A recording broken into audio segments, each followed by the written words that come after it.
Jungle.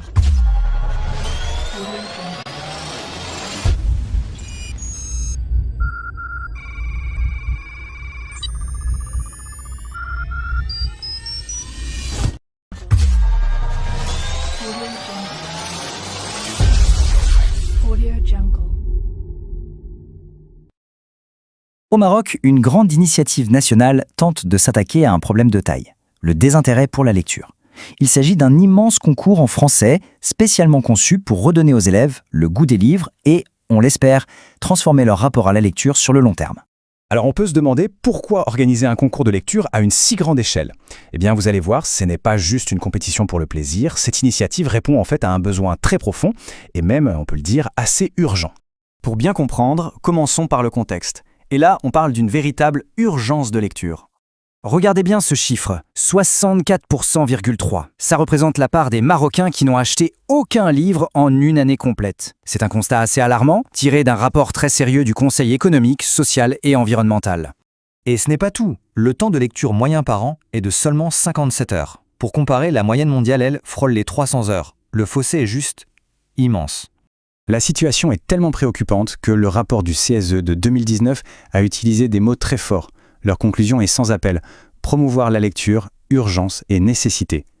Le point crucial ici, c'est que la lecture n'est pas juste vue comme un loisir, mais comme un levier super puissant pour réduire les inégalités, qu'elles soient sociales ou scolaires. Bon, face à ce constat, quelle a été la réponse ? Eh bien, la mise en place d'un concours national vraiment ambitieux. Et attention, ce n'est pas un petit projet dans son coin. Non, c'est une collaboration majeure entre le ministère de l'Éducation et l'Institut français du Maroc. L'objectif est limpide. Il faut inciter les élèves, du primaire jusqu'au lycée, à lire, bien sûr, mais aussi à analyser, à argumenter et surtout à partager le plaisir de découvrir un livre. Mais en réalité, ce concours vise bien plus que la simple lecture. Quels sont ses vrais objectifs ? L'idée de fond, c'est de développer des compétences de vie. Au-delà de juste comprendre une histoire, le concours veut stimuler l'esprit critique, la créativité, la confiance en soi, la prise de parole. C'est aussi un projet qui rassemble, qui fédère à l'échelle du pays et qui met en avant des valeurs importantes comme la tolérance. Concrètement, comment ça s'organise ? C'est simple. Le concours repose sur 4 catégories, qui sont pensées comme un vrai parcours progressif. L'idée, c'est vraiment cette progression. Le concours est conçu pour faire évoluer les compétences des participants au fur et à mesure qu'ils grandissent. On part d'une étincelle créative chez les plus jeunes pour arriver à une analyse vraiment poussée chez les plus grands.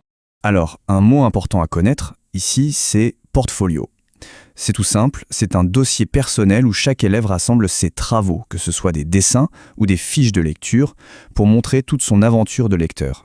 Le parcours démarre en douceur. Pour les plus jeunes, dans la première catégorie, l'aventure commence avec un dessin inspiré d'une histoire, une approche très créative. Ensuite, pour la deuxième catégorie, l'exercice se structure un peu plus, avec la création de fiches de lecture sur ordinateur. Et la progression continue au collège et au lycée. La troisième catégorie, pour les collégiens, se concentre sur l'échange oral, la discussion bien construite. Et puis pour les lycéens, dans la quatrième catégorie, là, le niveau monte d'un cran. Il faut être capable de faire une analyse et une interprétation vraiment approfondie des textes. D'accord, mais comment est-ce qu'on passe de simples participants à finalistes nationales ? Découvrons ensemble ce chemin vers la finale. La route vers le titre, c'est un vrai marathon. Tout commence à l'échelle de l'école. Les gagnants locaux s'affrontent ensuite au niveau provincial, puis régional. Et ce sont seulement les meilleurs de chaque région qui accèdent à la grande finale nationale. C'est un processus de sélection aussi rigoureux que passionnant. Mais au fond, on l'aura compris, ce concours est bien plus qu'une simple compétition.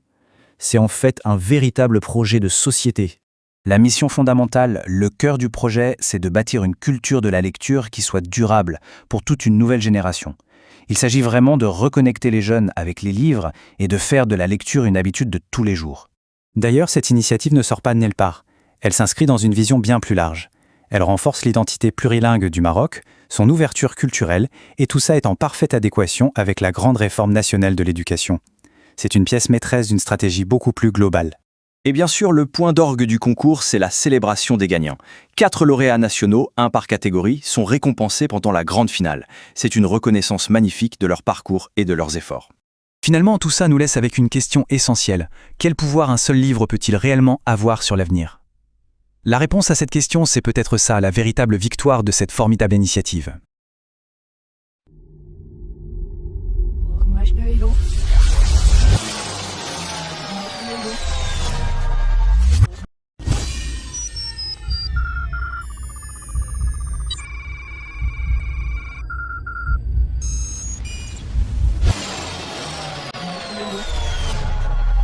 Moi, je